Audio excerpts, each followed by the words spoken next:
Hi, my name is Elise Eckert, and this summer I worked with Dr. Bridget Herron on a project called Assessing Exercise and Health Behavior Changes Associated with the COVID-19 Pandemic. So you may be wondering what the purpose of doing research on exercise behavior changes because of COVID is, and why we care about this research in the first place. So we had two primary purposes of our ACRE. First of all, we wanted to eventually develop a psychometrically valid and efficient questionnaire that could assist in identifying why people are choosing not to exercise, despite the general widespread evidence that exercise is good for both your body and your mind. So the end goal of this questionnaire would be to make its way into clinical settings to help assess reasons why patients are choosing not to exercise. We wanted to include all the possible factors that could have an impact on exercise behavior so that it makes evaluation a more simple process. So then secondly, we wanted to also include questions specifically relating to the COVID-19 pandemic because it has undoubtedly affected countless numbers of people's lives, and we would be naive to believe that exercise was not one of those many effects that it had.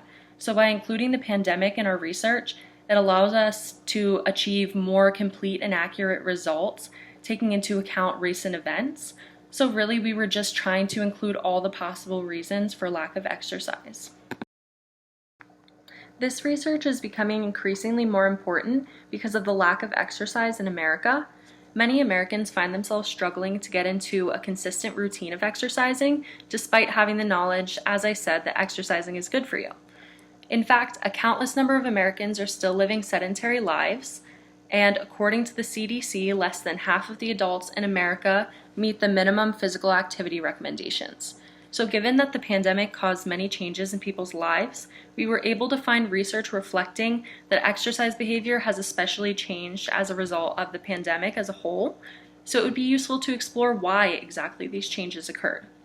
Our research is particularly important because while past research has found many different reasons that people are living sedentary lives, none have created an assessment tool that includes many factors and variables that could be working together to prevent exercise. The questionnaire created will be more comprehensive than past research, and additionally, the research is important because there are countless benefits of completing regular exercise. Two of the most notable benefits being lower rates of mood and anxiety disorders, as well as an overall reduction of all-cause mortality. So previous research has looked to find explanations to an overall lack of exercise. Of these explanations, some of the most key findings that affect exercise behavior are personality characteristics. Wilson and Dishman looked at many different personality characteristics like neuroticism, openness, extroversion, agreeableness, and conscientiousness to see if they had any impact on exercise behavior. Anxiety sensitivity, or the fear of the sensations associated with exercise, including shortness of breath, chest pounding sensations. Exercise self-efficacy, which is the belief that someone has about their ability to complete specific exercises. Exercise outcome expectancy, which is what they think is going to come out of them exercising, so whether it be good or bad. External barriers like time, as well as missing the mood benefit experience immediately following aerobic exercise, so not experiencing the increases in positive affect and decreases of negative affect that many other people report while exercising, or post-workout rather. But there are countless other explanations that must be included for a more complete evaluation because the reasons people exercise are just not that simple. They're complex and multifaceted, and often there are multiple explanations for why someone is experiencing exercise and eating behavior changes. To distribute our questionnaire, we used Amazon's Mechanical Turk, or MTurk system. Through MTurk, we received quality responses from 256 adults in the United States. Each participant was compensated $1 for their participation in the study. We used MTurk because it allows for better generalizability of the results beyond just undergraduate age participants, and this would give us a better chance to be published in a peer-reviewed psychology journal. These participants completed a survey that included both the standard assessment questions as well as newly generated questionnaire items that addressed both theoretical factors and COVID-19 related questions. A significant portion of our ACRE was spent compiling measures that could be used in the final survey, and it was important to incorporate measures that assess the most reasons for lack of exercise possible, so we included a wide variety of constructs. Of the 39 measures we compiled, we removed any measures that were deemed repetitive or unnecessary for this specific portion of the project and ended up incorporating 28 of them into our survey. So once substantial data is collected, we will be performing an exploratory factor analysis. So the exploratory factor analysis is used to identify underlying relationships between measured variables, and this will allow us to find underlying common factors to help determine the initial factor structure for our new measure. Because our research requires an extensive list of variables, the exploratory factor analysis is important for refining them and keeping only the items that load cleanly onto the identified factors.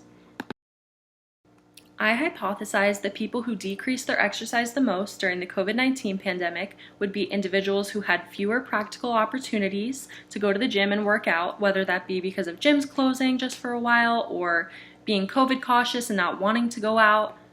And I also hypothesized that people with lower levels of exercise outcome expectancy, as I mentioned previously, would also be experiencing decreases in exercise behavior, since they likely would not believe that they would experience a lot of benefits from exercising.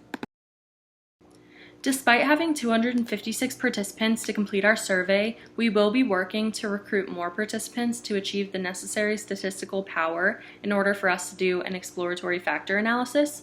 But all this considered, we did still get quality results for the COVID-19 related questions.